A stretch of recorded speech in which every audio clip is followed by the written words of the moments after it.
তো রাজ্জাক ভাই আসলে পরিস্থিতিটা কি? ধরেন আমি প্রথমে যে বিষয়টা দিয়ে শুরু করলাম, আমরা আসলে সবাই কনফিউজড আসলে দেশ কোন দিকে যাচ্ছে।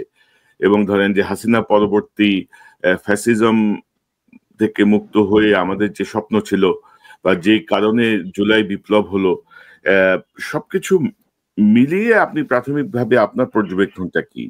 এই যে ডক্টর ইউনূসের নেতৃত্বাধীন যে অন্তর্বর্তীকালীন সরকার ঘুরে ফিরে দায় তার উপরেই যায়, সকল কিছুর দায়। এবং তার সঙ্গে যুক্ত হয়েছে গত উনি সরকার গঠনের পরে প্রায় 15 মাসে উনি কোনো রিভিউ করেন নাই সরকারের। উপদেষ্টাদেরকে নিয়ে অজস্র অভিযোগ, তাদের কর্মদক্ষতা নিয়ে, তাদের ক্যাপাবিলিটি নিয়ে অনেক ধরনের কথা আছে। তো সব মিলিয়ে বর্তমান সময়টাকে আপনি কিভাবে বিশ্লেষণ করেন? তারপর আমরা জুলাই সনদ, গণভোট এই ইস্যুতে যাব। বর্তমান সময়টাকে আপনি কিভাবে দেখছেন? আপনার পর্যবেক্ষণ কি 15 মাসের? ধন্যবাদ আপনাকে। এক কথায় আপনি যেভাবে বললেন তাতে বর্তমান সময়টা যদি বলি, এবং বর্তমান সময়টা আসতে তো আমাদের প্রায় 15 মাস পার হয়ে গেছে। মানে সেই 15 মাস পরে আজকে বর্তমান সময়টা আসছে। এই বর্তমান সময় এসে আজকে আমার কাছে মনে হচ্ছে 5ই আগস্টে আমরা যে জায়গাটায় ছিলাম, আমার কাছে মনে এই মুহূর্তে কিন্তু আমরা ঠিক সেই জায়গাটায় ফেরত আসছি।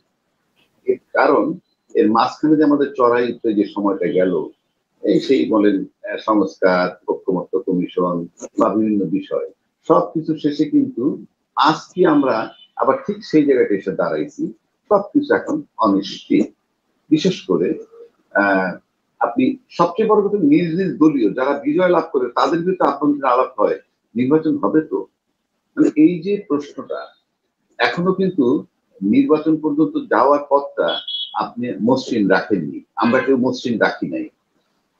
যেমন ধরেন 16 তারিখ থেকে নাকি জামাত এখন বসবে, মানে দাবি আদায় না হওয়া পর্যন্ত বসবে। এই যে দাবি আদায় না হওয়া পর্যন্ত, তার দাবিগুলো আমরা পরে বলছি, এই দাবি আদায় না হওয়া পর্যন্ত বসবে, তার মানে শুধু নির্বাচনের ট্রেনটা এককভাবে একেবারে নির্বাচনের জন্য চালু হয়েছে, সেটা আমার কাছে মনে হয়। একটা বিষয় আমাকে বলি, যে আমার মনে হয় যে আপনি হেডফোনটা থেকে বের হয়ে আসেন। হেডফোনটায় আপনার সাউন্ড একটু সমস্যা মনে হচ্ছে আমার কাছে। হেডফোনটা খুলে ফেলেন। নর্মাল সাউন্ডটা অনেক ক্লিয়ার মনে হচ্ছিল আমার কাছে। শোনা যায়? জি, এখন বেটার। G, please. হ্যাঁ, ওকে।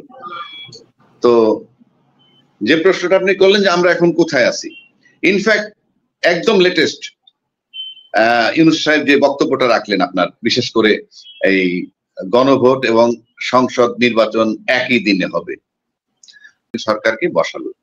এবং অন্তর্বর্তীকালীন সরকারটা, কনক ভাই, এটা বোঝার জন্য কিন্তু আইনস্টাইন হতে হবে না। আমার যে বর্তমান সংবিধান, তার ভিতরে কি অন্তর্বর্তীকালীন সরকার বলতে কোনো সরকার আছে? না, নাই। তার ভিতরে কি তত্ত্বাবধায়ক সরকার আছে? নাই। আছে কি? শুধু প্রধানমন্ত্রী। তা আমার কথা, অন্তর্বর্তীকালীন সরকারের কথা যখন সংবিধানে বলা নাই, ওই সংবিধানটা সে ঢুকবে কি করে? কি করে ঢুকবে? এই যে আমি কথা বলতেছি এখন, এটা অন এয়ারে যাচ্ছে। অন্য কোনো তৃতীয় ব্যক্তি কথা বললে কি আপনার এই চ্যানেলে এখন অন এয়ারে যাবে যদি সে লিঙ্কটা না পায়? না। তো বিষয়গুলো তো আপনাকে সেভাবে নিতে হবে। তাহলে কিভাবে চলছে দেশটা? অন্তর্বর্তীকালীন সরকারের অন্তর্বর্তীকালীন সংবিধান, এবং সেই সংবিধানের কোত্থেকে আসতেছে? সেটা হলো ইউনূস সাহেবের চিন্তা ভাবনা। উনি যেভাবে চিন্তা করছেন সেভাবে চলছে। আমি তর্কের খাতিরে বুঝানোর জন্য, দেশবাসীকে বুঝানোর জন্য বলছি, আমার বর্তমান এক্সিস্টিং যে সংবিধানটা আছে, সেই সংবিধানে কোথাও বলা আছে যে নির্বাচনের আগে তোমরা সংস্কার কমিটি নিয়ে বসবা, নির্বাচনের আগে ঐক্যমত্য কমিশন গঠন করবা, আপার হাউস, লোয়ার হাউস, এইগুলি কি আমাদের সংবিধানে আছে? নাই। তাহলে আপনি কি আলাপ করলেন এইগুলো এতদিন? 1 নম্বর। 2 নম্বর, এই সংবিধান, এক্সিস্টিং সংবিধান মোতাবেক বলা আছে সংসদ ভেঙে যাচ্ছেন, সংস্কার নিয়ে কথা বলতেছেন, কিন্তু নির্বাচনে তো বাধ্যবাধকতা আছে সংবিধান মোতাবেক, সেটা আপনি ফলো করছেন না কেন? কেউ কি রেজ করছে কিনা আপনার জানা মতে? কেউ তো রেজ করেনি। তার মানে কি? ইউনূস সাহেব যেটা বলে সেটাই সংবিধান, এবং তারা মেনে নিছে, এবং মেনে নিছে। দেখেন আপনি, কেউ কিন্তু প্রতিবাদ করেনি। অথচ তর্ক যখন করতে যায় তখনই বলে যে এই সংবিধান মোতাবেক উনি ওত নিছেন, কাজে উনি এই সংবিধান মোতাবেক আছেন। তো এই সংবিধান মোতাবেক থাকলে তাকেই বলা হয়েছে 180 দিন পার হওয়ার পর যেদিন খুশি এই দিন নির্বাচন করবেন, এটি সংবিধান বলছে, বলা আছে। আপনি 26 ফেব্রুয়ারিতে নির্বাচনটা কিভাবে নিলেন? ইউনূস সাহেব সিদ্ধান্ত দিলেন, আপনারা মেনে নিচ্ছেন। আবার বলে উনি সংবিধান মোতাবেক ওত নিছেন। আমি বললাম না, উনি রাষ্ট্রপতির কাছে ওত নিছেন কিভাবে? আমি গণপ্রজাতন্ত্রী বাংলাদেশ সরকারের অন্তর্বর্তীকালীন সরকার প্রধান হিসাবে শপথ নিতেছি। প্রধানমন্ত্রী হিসাবে উনি শপথ নেননি। প্রধানমন্ত্রী হিসাবে যদি শপথ নিতেন তাহলে উনি ওই সংবিধানে ঢুকতেন, যেহেতু ওই সংবিধানে শুধু প্রধানমন্ত্রীর কথা বলা আছে। এরপরে বলছেন আমি সংবিধান সমুন্নত রাখবো। কোনটা? যেই সংবিধান আমার মাথার মধ্যে, এবং সেই মোতাবেক চলছে, কেউ তো বাধা দিতে পারেনি এবং সবাই মেনে নিছে। এখন দায়িত্বশীল ব্যক্তিরাও বলেন সংবিধানে গণভোট নেই। আমি একমত, সংবিধানে গণভোট নেই। সংবিধান তো মানে বলিনি। জি প্লিজ। হ্যাঁ বলেন। জি, আমি বলছি যে সংবিধানে যেমন গণভোট নেই, একইভাবে সংবিধানে বলা নাই 2026-এর ফেব্রুয়ারিতে আপনি নির্বাচন করবেন। তার মানে কি টোটাল কান্ট্রি এখন ইউনুস সংবিধানে মোতাবেক মূল সংবিধানের বাইরের থেকে চলছে এবং এটাই সংবিধান। তা না হলে আপনি নির্বাচন এবং গণভোট একই দিনে দিলেন, এইটা আমার কোন সংবিধান পারমিট করে?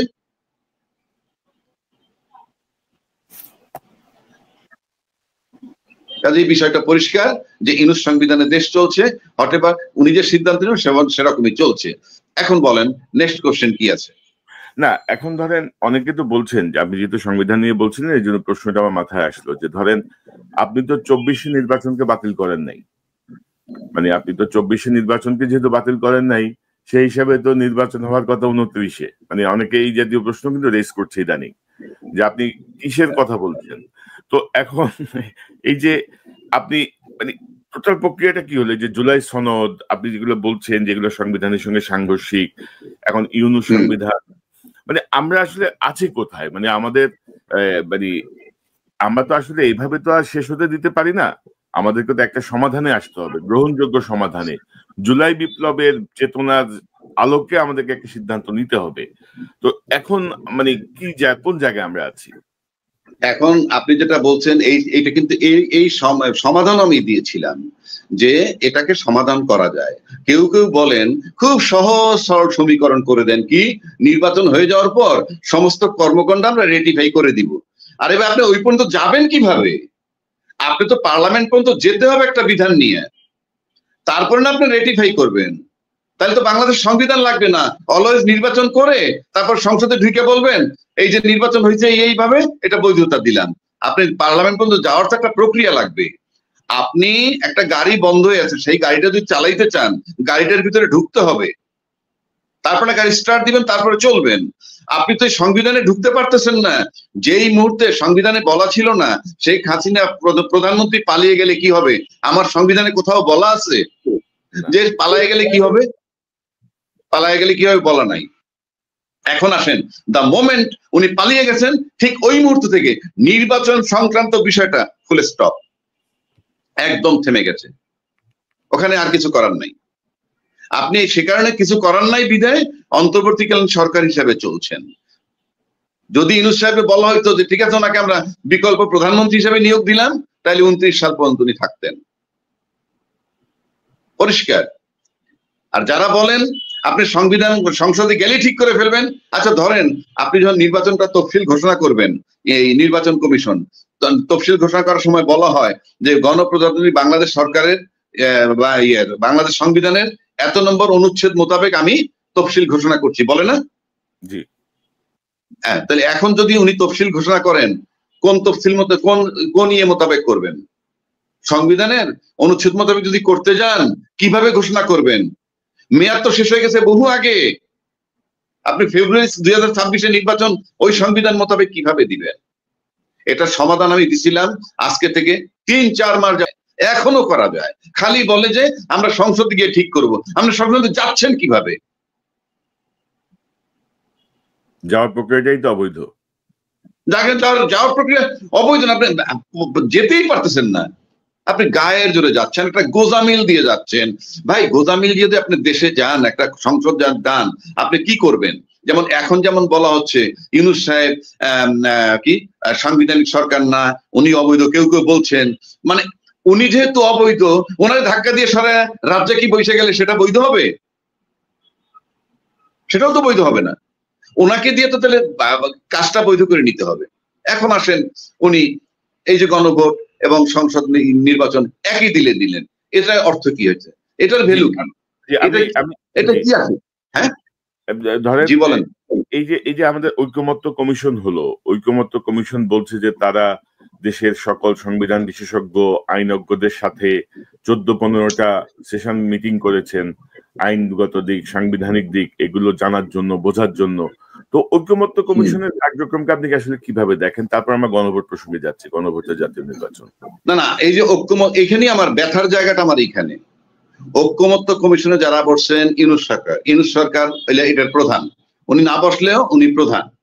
আচ্ছা, আমি নিশ্চিত করে বলে দিচ্ছি যে উনি কোনো রাজনৈতিক ব্যক্তি না, এবং উনি যে চিন্তা ভাবনা করে বসছিলেন, উনি এয়ারপোর্টে বসে বলছিলেন বসার আগে, তোমরা যদি আমার কথা শোনো তাহলে আমি বসবো, আমি যা বলবো শুনতে হবে। আচ্ছা যাক, সেটা বলছিল ছাত্রদের উপস্থিতিতে। তারপরে যখন উনি এসে বসলেন, বসার পর ওনার ধারণা ছিল এই যে ওয়েস্টার্ন মেন্টালিটি নিয়ে আসছে, পশ্চিমা ব্লকের এই টাইমটা আমাদের ক্ষেপণ করতে হবে। কারণ আমরা নর্মালি যেটা মনে করি যে অফকোর্স উনি যে আসছেন এখানে ওনার কিছু এজেন্ডা হয়তো ছিল, আমি জানি না, আমার ধারণা। কারণ একটা মানুষ যখন দায়িত্ব নেন এরকম বয়সে, তখন নিশ্চয়ই তার কিছু হিসাব নিকাশ থাকতে পারে। কি তার হিসাব নিকাশ, এবং সেই হিসাব নিকাশটার জন্য কিছু টাইম দরকার। আমার কাছে মনে হয় প্রথম 1.5 মাস পর যখন বুঝলেন ঐক্যমত্য কিছু হবে না, I am sure and we are sure, তখন আমার কাছে মনে হয় একটা টাইম কিলিং এর পথ বেছে নিছেন। এখন প্রশ্ন হচ্ছে যে তাদের কথা আমি বললাম, তারা এই দেশের কালচার বোঝে না, তারা বাইরে ছিল এবং তারা এই দেশের রাজনীতি বুঝে না, এনজিও সরকার, এবং উনি ওনার স্বার্থ দেখতে, আমি সব একমত হয়ে গেলাম। কিন্তু আমরা যারা বসছিলাম ওখানে, রাজনৈতিক পার্টটা, রাজনৈতিক দলের যে অংশটা, তারা যদি না বোঝেন যে ওনারা টাইম ক্ষেপণ করতেছেন কিংবা সময়ের ব্যবধান হিসেবে বলছেন ওনারা প্রতারিত করলেন, সেটা তখন বুঝলেন না যে ওনারা প্রতারিত করতে পারেন, এটা কি রাজনৈতিক অদক্ষতা নয়? আপনি যদি আপনার রাজনৈতিক প্রজ্ঞা বা ম্যাচুরিটি দেখাইতে পারতেন, তাইলে তো ইউনূস সাহেব এতটুকু যেতে পারতো না। এবং ইউনূস সাহেব যে এইটুক যেতে পারলো, তাতে আমার কাছে টু সাম এক্সটেন্ট মনে হয় আমার দেশের রাজনীতিবিদরা তাকে গত 2 বছর মানে 6 মাসের মধ্যে যে রাজনৈতিক শিক্ষাটা দিচ্ছেন, তার থেকে কিন্তু আজকে 15 মাস পার করছেন এবং ফেব্রুয়ারি পর্যন্ত যাবেন। অর্থাৎ ওনাকে রাজনীতিবিদ বানানো হয়েছে। কেন বললাম, আমাদের দেশের যে পরীক্ষিত যে রাজনৈতিক দল দুটো, অতীতের যে 2টা বা 3টার কথা যদি আমি বলি, তারা প্রত্যেকেই যেভাবেই যাক ক্ষমতায় যাওয়ার পর প্রশাসনকে কিন্তু যে যার মতো করে ব্যবহার করে আপনি প্রশাসনিক প্রেসার দিয়ে এই দেশে তারা টিকে রয়েছে। কিন্তু ব্যতিক্রম ইউনূস সাহেব 2 বছর টিকে থাকলেন, তার সাথে না ছিল পলিটিশিয়ানদের কোঅপারেশন, না ছিল প্রশাসনিক কোঅপারেশন। তারপরে কিন্তু তিনি আজকে 15-16 মাস যাবত সার্ভাইভ করছেন। তার মানে রাজনীতি বোঝাটা একটা বিশাল ব্যাপার। রাজনীতি করে সার্ভাইভ করা আর ক্ষমতায় গিয়া প্রশাসন দিয়ে রাজনীতি করা কিন্তু এক নয়। আমরা কিন্তু যত কথাই বলি, বিগত 16 বছরের যে সরকারটা ছিল, কোনো রাজনীতিবিদ ছিলেন না, ক্ষমতায় বসে প্রশাসন দিয়ে টর্চার করে উনি ক্ষমতায় ছিলেন। অর্থাৎ প্রশাসনের 14-15 লক্ষ লোক ছিল ওই সরকারের জনগণ, আর তিনি ছিলেন সরকার। অর্থাৎ ওই সরকারটাকে যদি আপনি টানেন, 16 বছরের সরকারটা, সে ছিল বাংলাদেশে, ওই 16 লক্ষ লোক ছিল বাংলাদেশের জন্য ইসরায়েল, আর বাকি 18 কোটি লোক ছিল ফিলিস্তিন। এবং সেই কায়দায় দীর্ঘ 16 বছর রাজত্ব করে গেছেন। এবং আমরা রাজনৈতিক দল যারা ক্ষমতায় ছিল, তারা নো ডাউট অ্যাবাউট ইট, প্রত্যেকটা রাজনৈতিক দলই জনগণের উপরে প্রশাসনিক বিচারিক টর্চার করেছেন। ব্যতিক্রম সেক্ষেত্রে ইউনূস সাহেব, উনি প্রশাসনিক এবং বিচারিক টর্চার করছেন কিনা আমার মনে হয় না। তো 2 বছর জি, তো এখন প্রশাসনিক এবং বিচারিক টর্চার করছেন কিনা এই বিষয়টা নিয়ে যাওয়ার আগে আমি আপনাকে বলবো যে হাসিনা যাদেরকে ব্যবহার করে জনগণকে দমন করেছে, বা আপনি যাদেরকে বললেন যে 16 লক্ষ মানুষ হচ্ছে হাসিনার রাষ্ট্র, তো তাদের অধিকাংশই এখনো বহাল। সেনা বলেন, পুলিশ বলেন, প্রশাসন বলেন, মিডিয়া বলেন, কোন জায়গাটা থেকে আসলে আমরা একটা বিপ্লব পরবর্তী যে ভূমিকা মানে সরানো বা ক্লিন করা, সেটা আমরা করতে পারিনি। তো এরকম এরকম প্রেক্ষাপটে গণভোটের প্রসঙ্গ আসছে, জাতীয় নির্বাচনের প্রসঙ্গ আসছে। তো আমরা কি আরেকটা বিপদের দিকে যাচ্ছি, মানে বা আমার এখন করণীয় কি মনে করেন আপনি? আমার ব্যক্তিগতভাবে যদি আপনি আমাকে বলেন যে একটা দেশ 16 বছর যাবত টর্চার করেছে, 16 বছর যাবত টর্চার করার পর যখন তারা চলে গেল, চলে যেতে বাধ্য করা হইলো, তারপরে যে সরকারটা ক্ষমতা আসলো, আসার পর কিন্তু সবাই দাবি করছে দল মত নির্বিশেষে সবাই তাকে তাড়িয়েছে, দল মত নির্বিশেষে সবাই 12 বছর 14 বছর যাবত আন্দোলন করেছে। যদি তাই হয়ে থাকে তাহলে তো এই জুলাই সনদ নিয়ে এত বাকবিতণ্ড হওয়ার কিছুই থাকার কথা নয়। এটা আমার ব্যক্তিগত প্রশ্ন, যে সবাই যখন আমরা মিললাম, সবাই যখন জুলাই আন্দোলনে শরিক হইলাম, তখন সেই কাজটা মানে আইনি স্বীকৃতি দিতে আমাদের কেন দ্বিধাদ্বন্দ্ব? এটা গেল 1 নম্বর প্রশ্ন। আর 2 নম্বর প্রশ্ন হইলো যে এই জুলাই মানে এই যে আন্দোলনের দাবিদার আমরা সবাই, সেক্ষেত্রে কনক ভাই আমি একটা কথা বলি আপনাকে, যে আজকে যারা তারাইছে তারা হয় সকলের ভিতরে একটা বন্ধুত্ব হবে, অর্থাৎ আমরা সবাই বন্ধু, মানে দল মত সব রাজনৈতিক দলগুলোর ভিতরে কিন্তু বন্ধুত্ব, কিন্তু আমরা কি সেটা পাচ্ছি? এক এক রাজনৈতিক দল কিন্তু এক এক মেরুতে চলে গেছেন। তাহলে তাহলে ঐক্যমত্য কোথায় ছিল, আন্দোলনটা কোথায় ছিল? 1 নম্বর।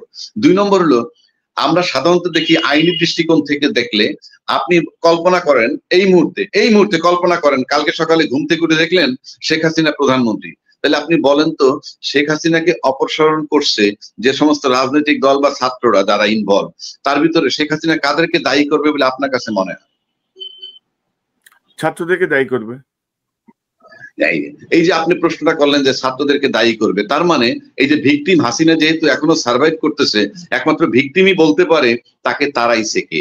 সেক্ষেত্রে সবচেয়ে বিপদগ্রস্ত যেহেতু এনসিপি হবে, তাইলে আমরা যারা দাবিদার, আমরা যারা দাবি করি সেটা কতখানি যৌক্তিক? আমি বারবার একই কথা বলছি, কারণ আপনি দাবিটাকে যদি যৌক্তিক মনে করেন এবং আপনি করে থাকেন, তাহলে তো একটা কাজ আমরা সবাই মিলে করে স্বীকৃতিটা শুধু এনসিপি কে দিব কেন? 1 নম্বর। 2 নম্বর, একটা কাজ সবাই মিলে করলাম, এনসিপি যেন বিপদগ্রস্ত হবে, অন্যরা হবে না কেন? 3 নম্বর, এখন পর্যন্ত শেখ হাসিনা ওভারসিজ যা কিছু বলতেছে তাতে আপনি দেখেন তো বড় মেজর দলের বিরুদ্ধে কি তার কোনো বক্তব্য আছে, নাকি শুধুই এনসিপি গংদের? এই যে বিষয়গুলা, এই বিষয়গুলাকে আপনাকে বিবেচনায় নিতে হবে, যে তাহলে একটা সরকার যে he is non cooperate from day one, এখন মানুষ বলতে পারে কেন আমরা তো কোঅপারেট করছি, কিন্তু আমরা দেখেন আমরা এই আবহাওয়ার মানুষ, আমরা বাসা থেকে যখন বের হই বাইরের বাতাসটা ঠান্ডা না গরম এটা কিন্তু আমার শরীর বলে দেয়। সুতরাং আমরা বসে বসে দেখতেছি ইউনূস সাহেব দীর্ঘ 14-15 মাস কি কোঅপারেট পেয়েছেন কি পাননি আমরা সেটা জানি বা দেখি। সুতরাং তারপরেও যে আজকে এই পর্যন্ত উনি আছেন সেটা একান্তই তাদের কৃতিত্ব। এর মানেই না যে আমি ইউনূস সাহেবের প্রশংসা করতেছি, আলটিমেটলি ব্যর্থতার দায় তাকেই নিতে হবে। কারণ আমরা অতীতে দেখেছি এই যে আব্দুর রহমান বিশ্বাস সাহেব যখন রাষ্ট্রপতি ছিলেন, তিনি কলমের খোঁচায় অনেক বড় বড় সিদ্ধান্ত নিয়েছিলেন, আমরা জানি সেখানে অভ্যুত্থান হওয়ার ব্যাপার স্যাপার ছিল, আপনার যদি মনে থেকে থাকে, খুব ডিটেলস বলার দরকার নাই। সুতরাং আপনি ইউনূস সাহেবের ব্যর্থতার দায় তাকেই নিতে হবে। আপনি মেজর কোনো সিদ্ধান্ত নিতে পারেন নাই, যদিও আপনি একটা খুব খারাপ অবস্থা আছেন, কারণ বাংলাদেশে এই প্রথম যখন উনি ক্ষমতা আসছেন, টেক ওভার করছেন, তার আগের ঘটনায় আপনার বাইতুল মালের খতিব পালায়ে গেছে, আপনার বাংলাদেশ ব্যাংকের গভর্নর পালায়ে গেছে, পুলিশ পালায়ে গেছে, অতি সম্প্রতি 10 দিন আগে একজন ডিআইজি পালায়ে গেছে, 1 মাস 2-4 দিন আগে একজন জেনারেল পালিয়ে গেছেন। এই সবকিছু মিলেলে বোঝা যায় দেশের সার্বিক প্রশাসন পরিস্থিতি এখনো টালমাটাল। সেই ক্ষেত্রে আমার কাছে মনে হয় যে এখন পর্যন্ত যে পরিবেশ ঠিক হয় নাই এবং এটা সুনিশ্চিত। আর সেক্ষেত্রে উনি নির্বাচনটা নিয়ে গেলেন, গণভোট এবং সংসদ নির্বাচন একসাথে নিছেন। আমার কাছে মনে হয় এগুলো অনেকগুলো ডাইমেনশন আছে, যেটা আমার কাছে ব্যক্তিগতভাবে মনে হয়। 1 নম্বর হলো বিএনপি একটা বড় দল, বিএনপি কালকে আন্দোলনের নামলে ইউনূস সাহেব টিকতে পারবে না, এতে কোনো সন্দেহ নাই। আমি সরাসরি কথা বলি, এতে কোনো সন্দেহ নাই। আর জামাত এনসিপি, যেটা আমি বুঝি বডি ল্যাঙ্গুয়েজে, তারা এই সরকারের বিরুদ্ধে আন্দোলনে নামবে না। এখন বিএনপি যদি নামে মাঠে, এই সরকার টিকবে না, তাকে চলে যেতে হবে। সেক্ষেত্রে আমার কাছে মনে হয় সরকারের কিছু রেসপন্সিবিলিটি উনি নিচ্ছেন, যেমন ওনার সেফ এক্সিট দরকার, সেটাই উনি এনশিওর করছেন এই প্রস্তাবটা দিয়ে, অর্থাৎ সংসদ নির্বাচন এবং গণভোট একদিনে দিয়ে। এতে কি হবে, অন্তত BNP will be satisfied, number 1। Number 2, এরপর যদি কোনো কারণে নির্বাচনে না হয় এবং তাকে চলে যেতে হয়, তাইলে অন্তত বিএনপি তাকে ব্লেম দিতে পারবে না, কারণ বিএনপির প্রস্তাব তিনি মেনে নিছেন, সুতরাং সে কমফোর্টেবলি চলে যেতে পারবেন। নাম্বার এইটা হলো একটা তার মানে মেসেজ। দ্বিতীয় মেসেজ হইলো উনি চলে যাবেন, এটাও নিশ্চিত, এই মেসেজ উনি দিলেন। আর তৃতীয়টা হইলেই যে বিচার একটা সামনে আছে, জাজমেন্ট, যে জাজমেন্টটাকে কেন্দ্র করে 13 তারিখ একটা ডেট ছিল, কি কবে তার রায় দিবে সেই ডেটটা, সেদিন সে চট করে দুপুরবেলা কিন্তু একটা ভাষণ দেওয়ার সিদ্ধান্ত নিলেন, যেখানে ঘোষণা করলেন গণভোট এবং সংসদ নির্বাচন একই সময় হবে। তো এই যে কুল ব্রেইনের এই কাজটা, এতে মনে হয় যে উনি ফেব্রুয়ারি পর্যন্ত থাকতেছেন নির্বাচন করার জন্য, অন্তত বিএনপি স্যাটিসফাইড। সেক্ষেত্রে উনি হয়তো 17 তারিখ একটা জাজমেন্ট দিতে পারবেন এই কি বলে আন্তর্জাতিক অপরাধ ট্রাইব্যুনালের। যে জাজমেন্টটা কারা প্রত্যাশা করে না সেটাও আমরা বুঝি, কারা প্রত্যাশা করে সেটাও আমরা বুঝি। সুতরাং প্রত্যাশা যারা করতেছে তাদের সংখ্যাই বেশি আমি মনে করি দেশের স্বার্থে, আর যারা প্রত্যাশা করেন না তাদের কথা আমি জানি না। এখন ডিপেন্ড করে ইউনূস সাহেব আগামী ফেব্রুয়ারি পর্যন্ত থাকবেন, সেটা পতিত সরকারের যে শক্তি, সেই পতিত সরকারের শক্তিটা ওই টাইমটা পর্যন্ত ইউনূস সাহেব যদি প্রেফার করেন তাইলে নির্বাচনটা হওয়ার একটা সম্ভাবনা আছে বা হতে পারে। আর যদি ওই শক্তিটা মনে করে যে না ইউনূস সাহেব ফেব্রুয়ারি পর্যন্ত থাকলে পরে তাদের জন্য খুব ক্ষতিকর, তাইলে সেটা পথটা একটু অমসৃণ বলে আমার কাছে মনে হয়, 1 নম্বর। 2 নম্বর, এই নির্বাচনে মানে গণভোট এবং সংসদ নির্বাচন একই দিনে দেওয়ার মানে হচ্ছে, এতক্ষণ তো বললাম আমরা সংবিধানের বাইরে আছে, সেই প্রশ্ন আর করে লাভ নাই, কিন্তু এই দুইটা একই দিনে দেওয়ার মানে হচ্ছে এটা পরিষ্কার যে যদি হা ভোট জয়যুক্ত হয়, এবং ইন্টারেস্টিং ব্যাপার দেখেন আপনি, খুবই মারাত্মক এবং সূক্ষ্ম কৌশল, নির্বাচনটা কিন্তু হয়ে যাচ্ছে, ক্যাবিনেট কিন্তু হয়ে যাবে, মন্ত্রী পরিষদ কিন্তু হয়ে যাবে, কিন্তু তারপরে আপনি গণভোটের রেজাল্ট যদি হা জয়যুক্ত হয়, তাতে আর যদি সংবিধানের ভিতরে আমি সংযুক্ত না করি, বাংলাদেশের যে আমি ট্রেন্ড দেখে আসছি রাজনীতিবিদদের, শেষ কথা বলতে কিছু নাই, কথা পরিবর্তনশীল, যদি হা ভোট জয়যুক্ত হয় তারপর যদি সংসদে এই সংবিধানটা ইনক্লুড না করে, আমার মনে হয় না কিছু করার আছে, নাম্বার 1। নাম্বার 2, যদি এটা না জয়যুক্ত হয়ে যায় তাহলে তো জুলাই সনদ ভেস্তে চলে গেল। তার মানে আলটিমেটলি জুলাই সনদের যে আইনি ভিত্তি, সেই বিষয়টা মোটামুটি 99.99% অনিশ্চিত, যেটা স্বীকৃতি না পাওয়ার সম্ভাবনা, যেহেতু সংসদ হয়ে যাবে এবং সংসদ চলমান থাকবে। ওইটা আমরা দেখছি যে 180 দিনের মধ্যে এই করতে হবে, নাইলে ওইটা হবে, নাইলে এটা হবে। অর্থাৎ ধরেন যেটা আমি প্রথমে বলছিলাম যে এত বিশেষজ্ঞ কমিটির সঙ্গে যে ঐকমত্য কমিশন বসলো, মানে তাদের মাথায় কি বিষয়গুলো আসে নাই, তারা কি বিষয়গুলো বোঝেই নাই, বা ঐকমত্য কমিশন কাদেরকে ডাকলো, কাদের সঙ্গে কথা বললো, এটাও কিন্তু একটা বড় প্রশ্ন। এই তো সেটাই, ঐকমত্য কমিশন যাদেরকে ডাকছেন তারা যদি ফ্রম ডে 1, আমি একটা কথা বলি আপনাকে, কারণ এটা ফেব্রুয়ারি থেকে বসছে, আর আগস্টের 5ই আগস্ট 2024 অভ্যুত্থান হয়েছে। আপনি এই যেদিন থেকে তারা সংস্কার কমিটিতে বসছে, সংস্কার এবং ঐকমত্য নিয়ে, তখন ওই মুহূর্তে পুরো সিচুয়েশনটা ছিল ঐকমত্য কমিশনের পক্ষে। এই কারণে, কারণ তখন পর্যন্ত বৈষম্য বিরোধী ছাত্র কিংবা ছাত্র আন্দোলন সবই ছিল গরম। তখন যে সাহস করে কেউ বলবে আপনি সংবিধানের বাইরে যাইতে পারবেন না, 90 দিনের মধ্যে বা 180 দিনের মধ্যে নির্বাচন, আমার কাছে মনে হয় ওই পর্যন্ত যারা আগস্টের অভ্যুত্থানের হিরো, তাদের যে ফ্লোটা ছিল, সেই ফ্লোর কারণে কেউ সংবিধানের বাধ্যবাধকতা নিয়ে কথা বলতে সাহস পাননি, আমার কাছে ব্যক্তিগতভাবে মনে হয়।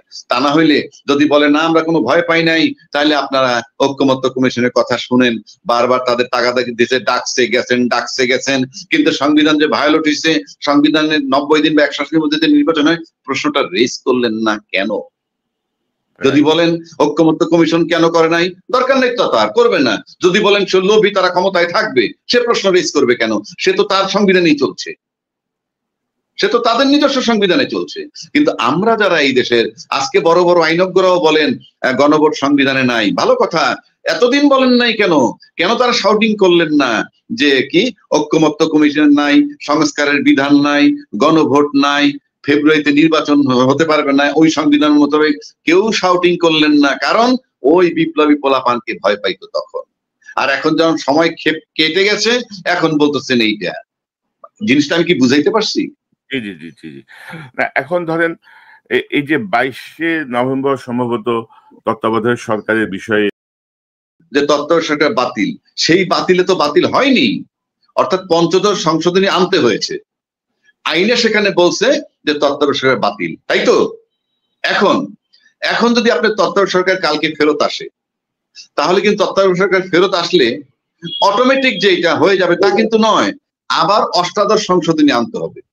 এখন তো 17তম হয়ে গেছে, 18তম সংশোধনী আইনে আবার তত্ত্বাবধায়ক সরকার ঢুকাইতে হবে। 2 নম্বর আসেন সংসদের ক্ষমতাটা আমি বলি, যদি তত্ত্বাবধায়ক সরকার ফেরত আসে আর সংসদ যদি বলে যে না আমরা তত্ত্বাবধায়ক সরকার বহাল করব না, তাতে কিছু করার নাই। আবার যদি তত্ত্বাবধায়ক সরকার ফেরত না দেয় কোর্ট, তারপরে যদি সংসদ মনে করে তত্ত্বাবধায়ক সরকার আবার আনবে একটা সংশোধনীর মাধ্যমে, সেটাও আনতে পারবে। এখন যে কথাটা আজকে বলতেছি, যে কথাটা বলছে বিএনপির তরফ থেকে, আপনি বলছেন যে এই সরকারের নাম, এই সরকারকে তত্ত্বাবধায়ক সরকার রূপান্তর, এটা কোর্ট করতে পারবে না, এই এখতিয়ার নাই। কোর্ট কি সরকার পরিবর্তন করতে পারে যে এই তত্ত্বাবধায়ক সরকারের অন্তর্বর্তীকালীন সরকারের প্রধানমন্ত্রী বানাই দিলাম, প্রধানমন্ত্রী তত্ত্বাবধায়ক সরকার বানাই দিলাম, পারবে না? এখন ধরেন কোর্ট যদি আদেশ দেয় যে পঞ্চদশ সংশোধনী আমি বাতিল ঘোষণা করা হলো, এখন এটা পূর্বাবস্থায় ফিরে যাবে। তো পূর্বাবস্থায় এখন যদি কোর্ট বলে, আমি বুঝছি আপনার প্রশ্ন, কোর্ট যদি বলে যে পঞ্চদশ সংশোধনী বাতিল করা হইলো, মানে পঞ্চদশ সংশোধনী তত্ত্বাবধায়ক সরকার ফেরত দেওয়া হইলো, পঞ্চদশ সংশোধনী ন্যাচারালি বাতিল হয়ে যায়, এবং 13তম সংশোধনী যেটা ছিল, যেটা তত্ত্বাবধায়ক সরকার ফেরত আসছে, সেটাকে রেস্টোর করা হলো, কথার কথা বলছি, যদি রেস্টোর করা হলো, কোর্ট বলে দেয়, আমি তর্কের খাতিরে ধরে নিলাম, কোর্ট যদি বলে দেয় আমাদেরকে মানতে হবে, আমার কথাটা বুঝছেন, কিন্তু কোর্ট সেটা বলতে পারে না, কারণ কোর্ট তো সংবিধান তৈরি করতে পারে না। ওই রেস্টোর করার মানে কিন্তু সংবিধান, এক একটা সংশোধনী কিন্তু এক একটা সংশোধনী কিন্তু এক একটা সংবিধান, এক একটা সংশোধনী কিন্তু এক একটা সংবিধান। তো কোর্ট তো সংবিধান লিখে দিতে পারবেন না। এই যে রেস্টোর করার মানে কি, যেটা 18তম সংশোধনীর মাধ্যমে আসবে, আর আপনি সেখানে পিছেরটা রেস্টোর করে দিলেন, তাহলে কি আবার একটা প্রবলেম নিয়ে আমরা কোর্টে গিয়ে বলবো যে এটা বাতিল করে 15-10টারে রেস্টোর করে দেন? এটা হবে? এটা হবে? এখন আমরা যে জায়গাটায় আছি, আমরা যদি এখন গোজামিল দিয়ে যাই, সেটা ভিন্ন কথা রে ভাই। আমার এখন এই দেশে কোনো কিছুর উপর আস্থা নাই, কারণ আমরা যা করতেছি, আমরা কোনোটাই আমরা রাইট অর্ডারে নাই, আমরা সঠিক নিয়মে নাই। যেমন কয়েকদিন আগে, হ্যাঁ বলেন। এটা তো একটা আমাদের জন্য দুর্ভাগ্য, এবং আমরা ধরেন যে ঐকমত্য কমিশনে আমরা এমন একজন মানুষ আমাদের বাংলাদেশে আমরা পেলাম না, যাকে সবাই মানে একই সঙ্গে শ্রদ্ধা করে বা যার কথার গুরুত্ব দেয় বা যিনি বোঝেন। আমাকে বিদেশ থেকে লোক হায়ার করে আনতে হলো, তিনি গোজামিল লাগায় একবার দেশ থেকে চলে গেলেন, তাকে আমি আবার এনে উপদেষ্টার মর্যাদা দিয়ে আমার সহকারী বানাইলাম, মানে একটা কি বলবো, মানে একটা বাপের তালুকদারের মতো অবস্থা আর কি। আমি আপনার সাথে একমত, ধরেন প্রথম পার্টটা আসেন, বিদেশ থেকে এনে তাকে বসানো হইলো যে আপনি এটা মনে হইলো যে ওই ইয়ের মতো, মানে পলিটিক্যাল গভর্নমেন্টের যেরকম আপনি কোনো কিছু বিরোধিতা করলে ওরা গায়ের জোরে ওইটাকে এস্টাবলিশ করার চেষ্টা করে, যেহেতু সবাই ডক্টর আলী রিয়াজের কার্যক্রমের ব্যাপারে একটু নাখোশ, তার ব্যাপারে অনাস্থা, যে ইউনূস সাহেব তারে এনে আবার মানে তার আগের থেকেও ইয়ে পজিশনে বসাইছে, যে দেখ বসাইছে। হ্যাঁ, ইউনূস সাহেব ক্ষমতা দেখাইলো, আমি মানলাম, হ্যাঁ বসাইলো, আমরা প্রতিবাদ করি না কেন এখনো? বলেন, আমরা কেন প্রতিবাদ করি না? আমরা যদি এই জিনিসটাই বুঝতাম, তাইলে কি আমরা এই অবস্থায় আসতাম জুলাই বিপ্লবের পরে? আমাদের যদি সেই সেন্সিবিলিটি থাকতো, বা আমাদের যদি সেই দেশপ্রেম থাকতো, আমরা কি এই পর্যন্ত আসতাম? সেইটাই তো বলতেছি। তাহলে যিনি বলবেন সেখানে বসে সে তার অ্যাডভান্টেজটা নিতে থাকবেন, আপনি কি করবেন? যে যেখানে বলবে সে তার সুবিধাটা নিতে থাকবে। আমরা যে ঢাল নাই তলোয়ার নাই, তার সাথে কিছু করতে পারলাম না, আর এই আমরাই নাকি হাসিনাকে আন্দোলন করছি 15 বছর। এখানে আবার একটা কমন প্রশ্ন আমার আসছে কি জানেন সরোয়ার ভাই, আমরা যাদেরকে 12 বছর যাবত আন্দোলন করছি তাড়ানোর জন্য, তিনি কিন্তু 15 বছর ক্ষমতায় ছিলেন। আর যে ইউনূস সাহেবকে আমরা সবাই মিলে কোঅপারেশন করতেছি, তিনি 14-15 মাসই টালমাটাল। এর থেকে আপনি বুঝে নেন যে আমরা কি কোঅপারেট করলাম। বরং এই যে এতদিন থাকলো ইউনূস সাহেব, এই আলী রিয়াজ রে নিয়ে, এই বিদেশি লোকরে নিয়ে, নাগরিকত্ব নাই এদেরকে নিয়ে, ইত্যাদি ইত্যাদি বলি, অথচ আবার তাদের ডাকে সাড়া দিয়ে যাচ্ছি, আবার তাদের কাছে গিয়ে বসতেছি, কারণ একটাই, যে কোনো ভাবে নির্বাচনটা হইলে ক্ষমতায় যেতে চাই। আমার কাছে মনে হয় জুলাই সনদের আইনি ভিত্তি কারো মাথায় নাই, এবং এটা নিয়ে কেউ বিন্দু মাত্র ভাবতেছে না, যার জন্য এখন আবার একটা কথা আসছে, এনসিপি নাকি তলে তলে আপোষ করতে চাচ্ছে, সিট ভাগাভাগি করতে চাচ্ছে, মানে আমরা যাচ্ছি কোথায় আপনি বলেন তো? গণতন্ত্রে এইটা কি পারমিট করে যে যতগুলো দল পার্টিসিপেট করবে এদের সাথে আঘাত করে সিট ভাগাভাগি করে আপনি ক্ষমতায় চলে যাবেন? তার মানে আলটিমেটলি আমরা কিন্তু সেই নির্বাচনটা যদি হয়ে যায় যথারীতি, নির্বাচন এবং গণভোট যদি একসাথে হয়ে যায়, আপনি নিশ্চিত থাকেন গণভোটের কোনো গুরুত্ব থাকবে না, এবং এই নির্বাচন হয়ে যারা বসে যাবে তারা কিন্তু সেই পুরনো ধাঁচে পুরনো সংবিধানে ঢুকে যাবে অটো। যদি বলেন কোন বিধানে, কোনো বিধান নাই, ঢুকে গেলাম এবং 5ই আগস্টে যে সংবিধানটা ছিল সেই সংবিধান নিয়েই বসে গেলাম। তো এখন ধরেন সংবিধানের প্রসঙ্গে আসছি আমি, এই যে গণভোটে দেখা যাচ্ছে যে মানে গণভোট তো এতদিন জানতাম যে হানার উপরে হয়, এখন এখানে 4টা প্রশ্ন ঢুকতেছে, জনগণকে কাছে তুলে ধরা হচ্ছে। এর মধ্যে বিএনপির একটা প্রধানতম বিষয় হচ্ছে যে তাদের যে দেয়া নোট অফ ডিসেন্ট গুলো, সেই নোট অফ ডিসেন্টের জায়গাটা কিভাবে গণভোটে আসবে বা গণভোটে আসে নাই। অর্থাৎ বিএনপি মহাসচিব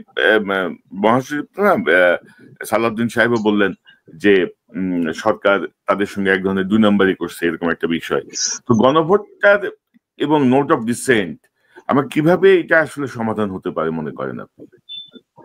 দেখেন, গণভোটের যে বিধান জাতীয় পার্টি, তাহলে 40 আর 20 60-65% গেল, বাকি যে 35% অ্যাবসলিউটলি তারা রাজনীতির সাথে সম্পৃক্ত না, ফ্লোটিং ভোটার যারা বা ফ্লোটিং জনগণ, তাদের গণভোটে তো তারাও ভোট দিবে। যখনই আপনি গণভোটে পাঠাবেন, পরিষ্কার পাঠাইতে হবে জুলাই সনদের আইনি স্বীকৃতি বা এই যে সংস্কার 2025 চাও কি চাও না, হ্যাঁ বা না। ওখানে নোট অফ ডিসেন্ট ফিসেন্ট এত কিছু নিয়ে যাওয়ার কোনো বিধান নাই, পরিষ্কার গণভোটের নিয়ম। গণভোট কি 5 পাতা আপনি লিখে দেন তারপর সবাই পড়বে আর গণভোট দিবে? এটা তো হ্যাঁ বা না দিবেন। জুলাই সনদের আইনি স্বীকৃতি, সংবিধান সংস্কার বা 2025 চাও কি চাও না, হ্যাঁ বা না, শেষ। সেখানে আপনি এটাকে জটিল করলে পরিষ্কার। এটা ইউনূস সাহেব আমার কাছে মনে হয় যে উনি বুঝেন কি, যে এই সংসদ হয়ে যাওয়ার পর এগুলা কিছু হবে না, এগুলা কিছুই হবে না, উনি জানেন। এবং আরো একটা ইন্টারেস্টিং ব্যাপার, যদি সবাই না বোধক দিয়ে দেয় তাহলে তো গেল গিয়েই, জুলাই সনদ বেচতে গেল। পরিষ্কার তো জিনিসগুলা। অর্থাৎ জুলাই সনদ এখন কোনো সাবজেক্ট না, ক্ষমতায় যাওয়াটা হলো সাবজেক্ট, এবং ইউনূস সাহেব আসতে চলে যাবে, পরিষ্কার। উনি কি আসলেই আসতে যেতে পারবেন? আপনি তাই মনে করেন সিচুয়েশনটি ওইরকম? ওনাকে মানে উনি কি চলে যেতে পারবেন কি? এটা উনি চলে যেতে পারবেন, আমার ব্যক্তিগত ধারণা উনি চলে যেতে পারবেন। কেন পারবেন সেটা বলি। ইউনূস সাহেব নির্বাচন দিয়ে চলে গেলে যেটা হবে, নির্বাচনে সরওয়ার ভাই ক্ষমতায় যাবে, নির্বাচন হইলে মনে করেন ফর এক্সাম্পল সরওয়ার ভাই ক্ষমতায় যাবেন বা রাজ্জাকি ভাই ক্ষমতায় যাবে নির্বাচন হইলে, আর নির্বাচন হওয়ার মানে ইউনূস সাহেব তো চলেই যাবেন নির্বাচিত লোকের কাছে ক্ষমতা দিয়ে। কিন্তু নির্বাচন ছাড়া যদি ইউনূস সাহেব চলে যায়, তাহলে কিন্তু আপনারা আমার ক্ষমতায় যাওয়া হলো না, আপনারা আমার তো আর ক্ষমতায় যাওয়া হলো না। তো সেক্ষেত্রে যারা চিন্তা করে যে নির্বাচন হইলে পরে তারা ক্ষমতায় যাবে, শুধু তারা যেভাবে ছলে বলে কৌশলে ইউনূস সাহেবকে কিভাবে রাখবে, রাইখা নির্বাচনটা করে ক্ষমতায় চলে যাবে, তারপর ইউনূস সাহেব জাহান্নামে যাক। আর পতিত শক্তি যেটা আমি বললাম, তারা যদি মনে করে ইউনূস সাহেবের ফেব্রুয়ারি পর্যন্ত থাকাটা তাদের জন্য খুব খারাপ, তাদের জন্য গ্রহণযোগ্য না, কোনোভাবে অ্যাকসেপ্টেবল না, এই 3 মাসও তারা সহ্য করতে পারবে না, তাইলে পরে নির্বাচনটা অনিশ্চিত হতে পারে, যে কোনো ক্রাইসিস হয়ে যেতে পারে যে কোনো সময়।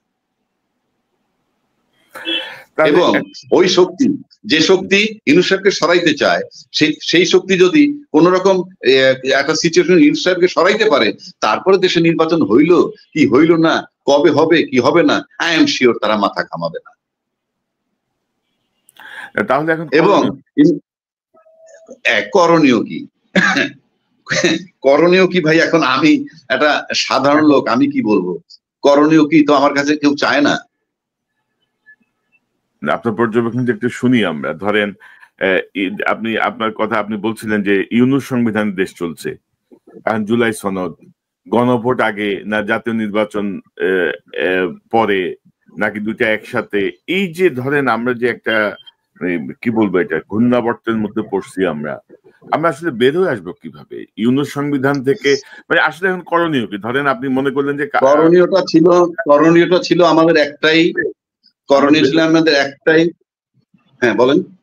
মানে আমাদের একটা ভুল আমরা সংশোধন করব, বা আমরা আবার নতুন করে একটা পদক্ষেপ নিয়ে আমরা আগের বিষয়গুলো রিকভার করব for the sake of the country. তো আমাদের আগামীকাল সকাল থেকে আমরা কি করতে পারি, মানে সমাধান কি গ্রহণযোগ্য কিভাবে হতে পারে?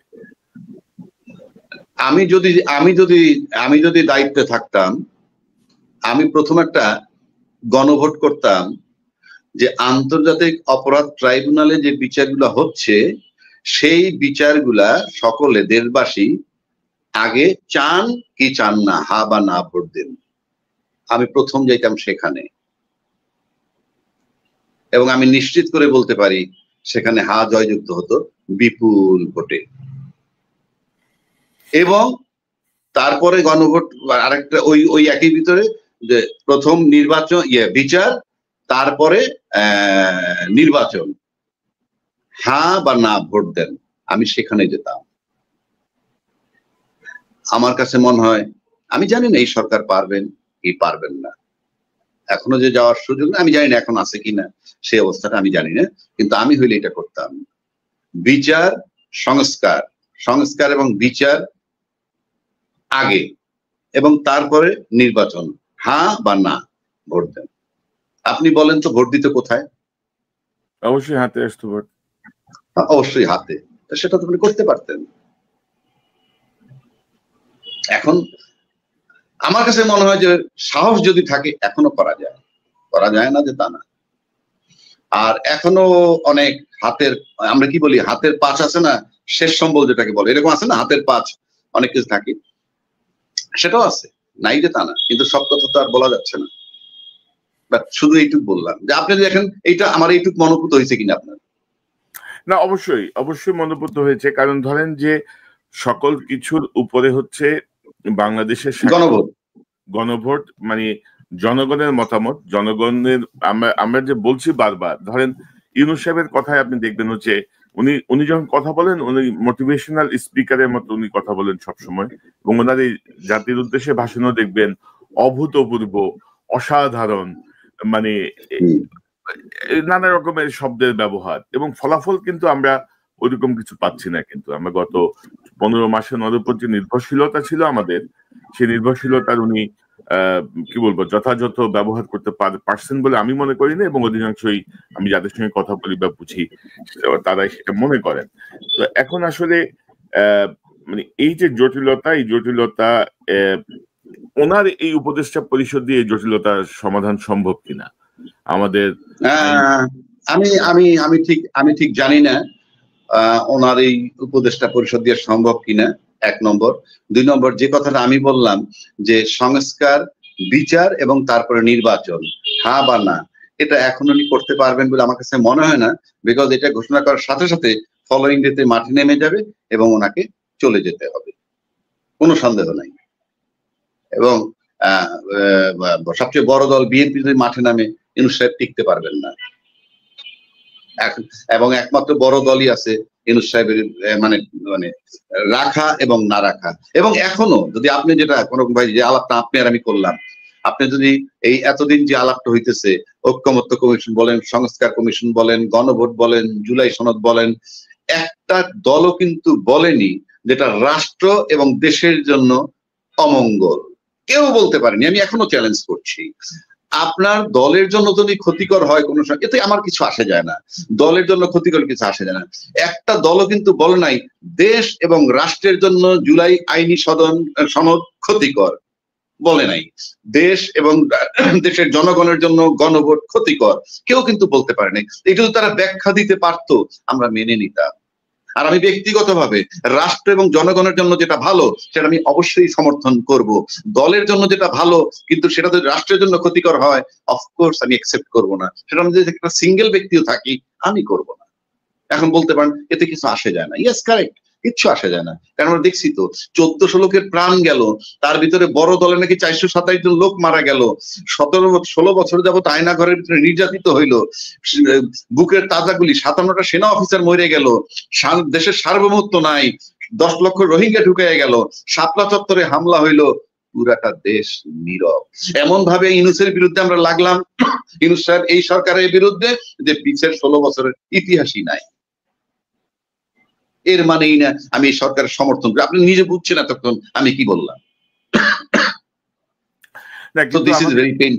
আমাদের যে প্রধানতম যে রাজনৈতিক দলগুলো, বিশেষ করে বিএনপি এবং জামাত, যারা ধরেন 15-16 বছর ঐক্যবদ্ধ আন্দোলন করলো, গালাগাল সহ্য করলো, মার খাইলো, গুম হইলো, মামলা হইলো, তো তাদের দায়িত্বশীলতার কি তারা পরিচয় রেখেছে 5ই আগস্ট পরবর্তী সময়ে বিএনপি জামাত এই প্রধান দুইটা দল? ঘটনা কি জানেন, যে বিষয়টাকে আপনাকে টাচ করে না সেটার জন্য আপনার ফিলিংস থাকবে না। যেমন ধরেন আপনি রাস্তায় হাঁটতেছেন, আপনার কাছে 5টা ভিক্ষুক ভিক্ষা চাইলো, আপনি 3 নম্বরটারে দিলেন, 1-2 দেন নাই, 4-5 দেন নাই। এর মানে কি, 3 নম্বরের যে আবেদনটা সেটা আপনাকে টাচ করেছে, বিধে আপনি তাকে দিচ্ছেন। বাকি 4টা আপনাকে স্পর্শ করেনি, ওর চাওয়ার ভঙ্গিটা হয়তো আপনাকে টাচ করছে, অথবা ঘটনাটা আপনাকে মানে কষ্ট দিচ্ছে ইত্যাদি। আমার দেশে যত রাজনৈতিক আন্দোলন হোক, অভ্যুত্থান হোক, গণ অভ্যুত্থান হোক, পুলিশের লোক মারুক, আর্মিতে মারুক, যে যেখান থেকে মারুক, আয়নাগরে থাকুক, অমুকখানে দেন, তো আপনি বলেন তো কোন রাজনৈতিক নেতা বা নাতি তাদের একটা চুল পর টাচ হয়েছে এই আন্দোলনে? একটা চুলও তো ছেড়ে নাই কারো।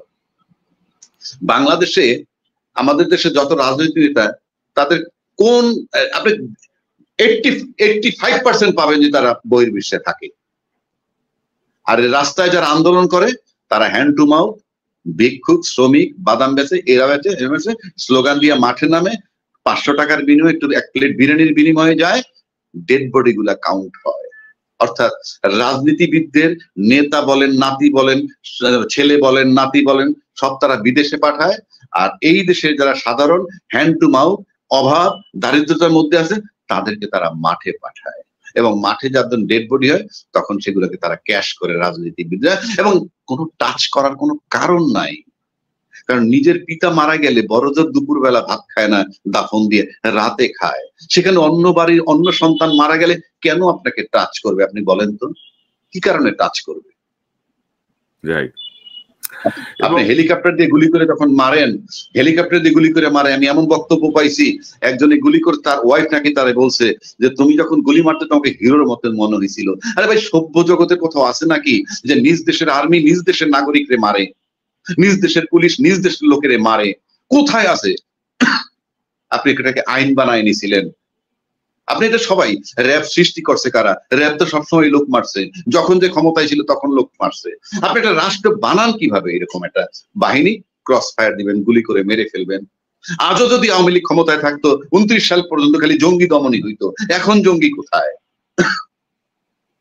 এখন জঙ্গি কোথায়? এই যে নাটক 24 আওয়ার্স, ডেড বডি যদি আপনার রাজনীতির সূত্র হয়, ব্লাড যদি আপনার রাজনীতিতে টিকে থাকার হয়, আমি এখন পর্যন্ত গ্যারান্টি আবারও রক্তের খেলা হবে। যে ক্ষমতায় নির্বাচনের মাধ্যমে আসলেও রক্ত বন্যা বলবে। এবং আমার কাছে মনে হয় যে 1400 ডেড বডি, তারপরে এই খতিব পালানো, গভর্নর পালানো, এবং এই কি বলে সিনা হত্যা, আয়নাগর, সেনা অফিসার হত্যা, রোহিঙ্গা ঢুকানো, শাপলা চত্বর হত্যা, it is not so easy. এত সহজে বোধহয় যাবে না। আমার কাছে মনে হয় বরং আমরা সেকেন্ড স্টেজে ঢুকলাম। আপনি জুলাই আন্দোলনটাকে ধরেন, আমার কাছে মনে হয় যে আলটিমেটলি আমরা সেকেন্ড স্টেজে ঢুকতে যাচ্ছি বলে আমার কাছে মনে হয়। ওটা, এবং আমি আপনার সঙ্গে যদি সাপ্লিমেন্ট করি, ধরেন আমাদের প্রধান দুইটা দল বিএনপি জামাত, ধরেন জামাতের 5 জন নেতাকে ফাঁসিতে ঝুলাই মেরে ফেলছে হাসিনা। জামাতের কাছ থেকে আমরা কি ওইরকম কোন স্ট্রং কোন আন্দোলন বা প্রতিরোধ পেয়েছিলাম? পাই নাই। বিএনপি চেয়ারপারসন বেগম খালেদা জিয়া 6টা বছর জেলে ছিলেন, বিএনপি কে একটা জোরালো আন্দোলন করতে পারছিল? পারে নাই। এখন জুলাই পরবর্তী ধরেন এক একজনের যে গলার শক্তি, ছাত্র জনতার বুকের রক্তের উপর ভর করে আমরা ফ্যাসিজম হটাইছি। এখন দেখা যাচ্ছে যে প্রধান স্টেক হোল্ডার হয়ে গেছে সব রাজনৈতিক দল। হ্যাঁ, তারা ছিল, অবশ্যই ছিল, 16 বছর ধরে তারা অবশ্যই। না, আপনি যে ছিল, কিভাবে ছিল? আপনি একজন বীর মুক্তিযোদ্ধা জিয়াউর রহমান, ওনার খেতাব ছিল কি? বীর উত্তম, নাকি বীর উত্তম না বীর প্রতীক আমি জানি, মানে খেয়াল, বীর উত্তম। এই বীর উত্তম ভদ্রলোকের খেতাবটা যখন কেড়ে নেয়, সে তো মুক্তিযোদ্ধা। তখন বাংলাদেশে আরো তো মুক্তিযোদ্ধা ছিল, তারা কি কেউ কোনো প্রতিবাদ করছিল বাংলাদেশে? অ্যাটলিস্ট মুক্তিযোদ্ধার পক্ষে তো থাকবে, গেল সেটা। তারপরে মুক্তিযোদ্ধার একজন স্ত্রী, বিধবা পত্নী, উনি 2 বার প্রধানমন্ত্রী ছিলেন, আমি বাদে দিলাম, ওনাকে যখন শহীদ মইনুল হক রোডের থেকে বের করে দেওয়া হয়, তখন একটা লোক নিহত হতো দূরের কথা, কোন লোক আহত হয়েছে?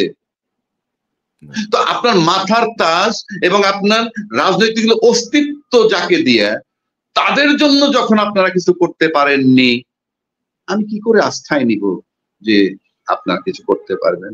গত 16 বৎসর এমন কোন নেতা নাই, অনেক বড় বড় নেতা সর্দি কাশিতে সিঙ্গাপুর ব্যাংকক গেছেন, অথচ তাদের নেত্রী যেতে পারেননি বিদেশে চিকিৎসার জন্য। সেই চিকিৎসার জন্য পাঠাইতে হয়েছে ছাত্র আন্দোলনের পরে, ইউনূস সাহেবের নেতৃত্বে ছাত্র আন্দোলনের পরে। এবং যখন খালেদা দেশ ত্যাগ করে চিকিৎসার নামে, মনে হইতেছিল যে প্রধানমন্ত্রী যায় এয়ারপোর্ট দিয়ে। সর্বোচ্চ সম্মান হারানোর পর, মানিজ্য যাওয়ার পর, খালেদা জিয়ারে যে সম্মানটা দিছে সেটা ইউনূস বলেন আর ছাত্র বলেন তারাই দিছে। আজও কিন্তু রাজনীতির মাঠে, বরং রাজনীতির ইলেকশন হবে সামনে, কোথায় বেগম খালেদা জিয়ার আলোচনা? আমরা তো দেখি না যে খালেদা জিয়ার বাসায় যাচ্ছে 5 জন ডেইলি, একটা সোশ্যাল মিডিয়া আসতেছে, ওনার সাথে বসতেছে, কথা বলতেছে, আমরা তো দেখছি না। সে অসুস্থ, আমি যদি বলি অসুস্থ, 3টা সিটে তো তার নাম আসছে যে উনি দাঁড়াবেন, ইলেকশন করবেন। কিচ্ছু না হোক, তার বাসায় তো আমরা যাতায়াত দেখি না। দেখেন, আপনি দেখেন কিনা? না, আমার তাহলে তো এখন আপনার কাছে শেষ প্রশ্ন, আমরা এখন মানে কি করণীয় বা কি হতে যাচ্ছে, আপনার শেষ মন্তব্য। আমরা কি আবার কোনো ফাঁদে পড়লাম? আমরা কি আবার কোনো অস্থিতিশীলতা দিকে যাচ্ছি? আমরা কি আবারও কি মানে আমাদেরকে বুকে রক্ত দিয়ে অনেক কিছুই প্রতিরোধের জন্য প্রস্তুতি নিতে হবে? আমরা সেটা কই যাচ্ছি? আমার কাছে যেটা এখন সিম্পল, আমি যেটা মনে করি, আপনি যে নির্বাচন, আমি জানি না নির্বাচন হবে কিনা, ধরা নিলাম তর্কের খাতিরে হয়ে গেল, সেটা সাস্টেনেবল হবে না। তারপরে আপনার এখন টার্নিং পয়েন্ট আছে অনেকগুলা, 17 তারিখের জাজমেন্ট, ওদিকে আর্মি কিছু কাস্টডিতে আছে, তাদের ট্রায়াল চলতেছে, সবকিছু মিলে কিন্তু সিচুয়েশন উত্তপ্ত। আমরা সারফেসে যা দেখি, সারফেসের নিচে অনেক কিছু থাকতে পারে, কারণ এক একটা ফাংশন এক এক রকম।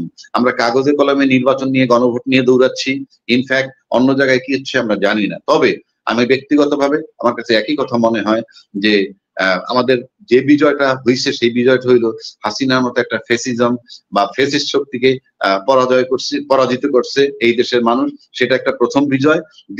দ্বিতীয় সুসংবাদ হইলো যে বাংলাদেশে আর যাই হোক, সে মানে ওই ওনার মতো একজন ব্যক্তি বাংলাদেশে আর আসবেন না, এটা দ্বিতীয় সুখবর। আর তৃতীয় সুখবর হইলো দেশটা হয়তো একটা জায়গায় গিয়ে আলটিমেটলি দাঁড়াবে, এবং সেই স্টেজে আমরা ঢুকতে যাচ্ছি বলে মনে হয়। জি, অ্যাডভোকেট আবু-হেনা রাজ্জাকী, আপনাকে ধন্যবাদ। আসলে ধরেন এত জটিল বিষয় যে এই আলোচনা, এটার কোনো সমাধান দেয়া বা এটা বের করা খুবই কঠিন। এখন কিছুটা ভাগ্যের উপর ছেড়ে দিতে হবে, জনগণের উইলের উপর ছেড়ে দিতে হবে কোন দিকে যায়। না, আমি আপনার সাথে একমত। আমার ব্যথার জায়গা একটাই, আমি আবারও রিপিট করে যাচ্ছি যে আমি যদি থাকতাম তাহলে আমি বলতাম সংস্কার, বিচার, তারপরে নির্বাচন, হ্যাঁ বা না বলুন, আমি এই গণভোট করে ফেলতাম।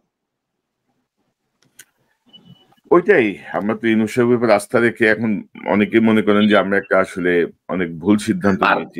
ইউনূস সাহেবের ব্যাপারে আমি বলে দিতে পারি আপনাকে, এখানে যদি বলেন ইউনূস সাহেবের ব্যাপারে একদম জাস্ট ফুল স্টপ, আপনি ওনার কাছ থেকে আর কিছু পাবেন না। যদি আশা করেন সেটা বোকামি। যেমন আপনি যদি একটা নায়িকার দিয়ে ছবি বানাইতে চান এবং আপনি পরিচালক হন, আপনি শুটিং করাচ্ছেন, আপনি 2 মাস 3 মাস শুটিং করাইছেন, এই 2 মাস 3 মাস পরে বলতেন না আরো চাই, 4 মাস পরে আপনাকে ফুল স্টপ দিতে হবে, হয় তাকে দিয়ে ছবি করবেন, নয়তো নতুন নায়িকা বানাবেন, এর ইন বিটুইন কিছু নাই। আবার এক্সাম্পলটা আমার পছন্দ হয়েছে রাজ্জাকী ভাই, একদম খুব পারফেক্ট আপনি এক্সপ্লেইন করছেন, এটা খুবই পছন্দ হয়েছে আমার। তবে লাস্ট যে বিষয়টা আপনি বলছিলেন যে তর্কের খাতিরে যদি ধরেও নেই যে নির্বাচন হয়ে গেল বা হবে, এই যে তর্কের খাতিরে শব্দটা কেন আসলো? নির্বাচন নিয়ে যে অনিশ্চয়তা মানুষের মধ্যে কাজ করছে, আপনি কি সেটাকেই সাপোর্ট করলেন? না, আপনি এখানে অনেকগুলা ফ্যাক্টর আছে। আমি কিন্তু আবারও কথাটা রিপিট করছি, ইউনূস সাহেব চলে যাক, সেটা কারা চায়? ইউনূস সাহেব চলে যাক সেটা চায়, যে এই বিচার প্রক্রিয়া চলতেছে বিচারটা যাতে না হয়। অন্য কোন রাজনৈতিক দল আসলে আমি নিশ্চিত করে বলে দিতে পারি তারা কি খালাস হয়ে যাবেন? না, প্রলং হবে, অর্থাৎ রায় পাওয়া কঠিন হবে। কেউ কেউ বলেন একটা লম্বা প্রক্রিয়া, এই বিচার লম্বা প্রক্রিয়ার না, কারণ একটা দুইটা নির্দিষ্ট কোর্টে নির্দিষ্ট মামলা হচ্ছে, কন্টিনিউ করলে লম্বা সময়ের ব্যাপার না। কিন্তু প্রশ্ন হচ্ছে যে এই বিচারগুলো টার্নিং পয়েন্ট, সেই ক্ষেত্রে ইউনূস সাহেব ফেব্রুয়ারি পর্যন্ত থাকলে একটা রায় হতে পারে এবং সেটা আপিল পর্যন্ত হয়ে যাওয়ার সম্ভাবনা আছে। সুতরাং সেটা একটা টার্নিং পয়েন্ট, এটা কেউ চায় কিনা, এইটা যারা চান না তারা নির্বাচন বিরুদ্ধে একটা ষড়যন্ত্র করতেই পারেন। আর যারা নির্বাচন হলেই ক্ষমতায় যাবেন তারা এই ষড়যন্ত্র অমুক তমুক যাই কিছু চলুক না কেন তার ভিতর থেকে কোনো মতে চান একটা নির্বাচন হতে। কেননা যদি কোনো কারণে ইউনূস সাহেব নির্বাচন ছেড়ে চলে যান তাহলে আগামী somebody will take over, তৃতীয় পক্ষ কেউ আসবে, সে অবশ্যই পতিত সরকারের ডাইরেক্ট ইনডাইরেক্ট তারই লোক হবে। কেননা আমরা এর বাইরে লোক পাবো কোথায়? এবং সেক্ষেত্রে নির্বাচনটা যদি আবার 2 বছরের জন্য ঝুলে যায় তাহলে নির্বাচনে যাদের বিজয় সুনিশ্চিত তারা কি চাইবে আবার 2 বছর ঝুলুক? সুতরাং নির্বাচন হওয়া আর না হওয়া, পতিত শক্তি যেটা আছে তারা চাইবে নির্বাচন না হোক, ইউনূস সাহেব চলে যাক, এটা চাইবে। আর যদি নির্বাচন তারা চায় তাহলে ইউনূস সাহেব ফেব্রুয়ারি পর্যন্ত থাকে। এই 3 মাসে রায় হবে, একটা দুইটা একাধিক রায় হতে পারে, যেটা তাদের জন্য ক্ষতিকর। সুতরাং এটা একটা জটিল সমীকরণ। সুতরাং নির্বাচন না হওয়ার পিছনে বড় শক্তি আছে, আর নির্বাচন হওয়ার পক্ষেও বড় শক্তি আছে। দেখা যাক কি হয়।